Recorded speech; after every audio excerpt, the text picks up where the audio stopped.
ঈদের সময় কেন বাড়ে সড়ক দুর্ঘটনা, কেনই বা এত প্রাণহানি?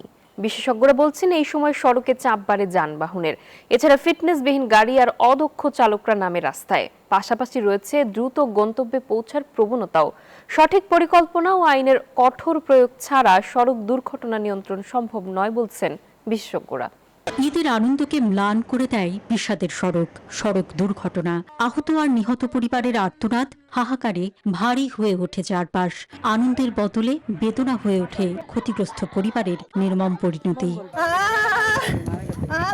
বাড়ি ফেরা ঘিরে কত শত স্বপ্ন থাকে, কল্পনায় থাকে প্রিয় মানুষের মুখ, হয়তো মা চেয়ে থাকে সন্তানের পথ, ভাইয়ের অপেক্ষায় থাকে বোন। গল্পে ভরা জীবনের আবেগ আনন্দ নিমেষেই হারিয়ে যায় প্রতিবারের সড়ক দুর্ঘটনায়।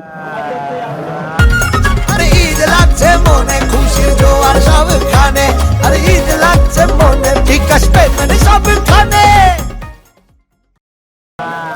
প্রায় প্রতিদিনই সড়ক মহাসড়কে প্রাণ যায় অনেক মানুষের, কিন্তু ঈদ যাত্রায় সেই সংখ্যা বাড়ে আরো কয়েক গুণ। প্রশ্ন হচ্ছে, ঈদে আসলেই কেন বেড়ে যায় দুর্ঘটনা? সামগ্রিক সড়ক ব্যবস্থাপনা নাকি ত্রুটি আছে অন্য কোথাও?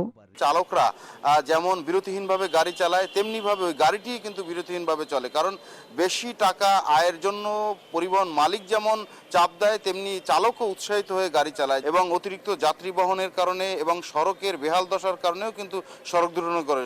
দেশের প্রায় সব সড়ক মহাসড়ক এখন ইজি বাইকের দখলে। মোটরসাইকেলও চলে বেপরোয়া গতিতে। ঈদে নামে অদক্ষ চালক আর ফিটনেসবিহীন গাড়ি। মরার উপর খাড়ার ঘাঁ হয়ে দেখা দেয় উল্টো পথের বাহন। সড়ক দুর্ঘটনার জন্য দায়ী এমন আরো নানা কারণ। এখন বৃষ্টির সিজন, স্বাভাবিকভাবে বৃষ্টিতে যেটা হয়, রাস্তার যে ফ্রিকশন, এটা প্রপারলি কাজ না করাতেও কখনো কখনো অ্যাক্সিডেন্ট হয়। বিশেষজ্ঞরা মনে করেন, পরিস্থিতি উত্তরণে আইনের কঠোর প্রয়োগ নিশ্চিত করতে হবে। চিহ্নিত করতে হবে দুর্ঘটনা প্রবণ এলাকা, চালকদের জন্য বিশ্রাম ও কর্মঘণ্টা ঠিক করার পাশাপাশি মেরামত করতে হবে খানা খন্দে ভরা সড়ক মহাসড়ক। সড়কে অবৈধ অটোরিকশার চলাচল কমাতে হবে। অন্যদিকে অদক্ষ চালক এবং সড়কে যে বেপরোয়া গতি থাকে সেটি কমানোর ক্ষেত্রে আইনের প্রয়োগ খুবই জরুরি।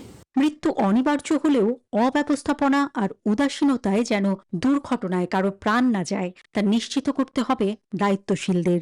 এছাড়াও কেবল ঈদের আগে পরে নয়, বছর জুড়ে সড়কে মৃত্যুর মিছিল বন্ধ করতে হবে, নিশ্চিত করতে হবে আধুনিক সড়ক যোগাযোগ ব্যবস্থা।